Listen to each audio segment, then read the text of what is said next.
বাওয়ালি গুপ্ত বৃন্দাবন ধামের ইউটিউব চ্যানেলে সবাইকে নতুন বছরের অনেক শুভেচ্ছা। রাধা মাধবের আশীর্বাদে সকলের নতুন বছর খুব ভালো কাটুক।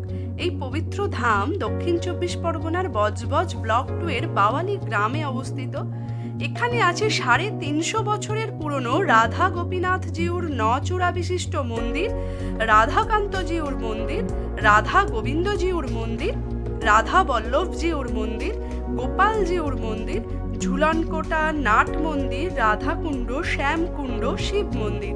তাছাড়াও আছে মন্দিরের নিজস্ব বিপণন কেন্দ্র, আর আছে সবুজে ঘেরা এক অতি মনোরম পরিবেশ। এখানে পালিত হয় কলকাতা ও দক্ষিণ 24 পরগনার সব থেকে বড় দোল উৎসব। প্রায় লক্ষাধিক মানুষের সমাগম হয় ওই একটি দিনেই। তাছাড়াও এখানে শতাব্দী প্রাচীন রথযাত্রা উৎসব বা বাংলা নববর্ষের শুরুর দিন অর্থাৎ পয়লা বৈশাখের গোষ্ঠ মেলা আয়োজিত হয়। তাই এই পবিত্র গুপ্ত বৃন্দাবন ধামে অন্তত একবার হলেও আসুন। কখন আসবেন, কিভাবে আসবেন, এই ডিটেলস আলোচনা নেক্সট কোনো এক ভিডিওতে আপনাদেরকে জানিয়ে দেব। রাধে রাধে।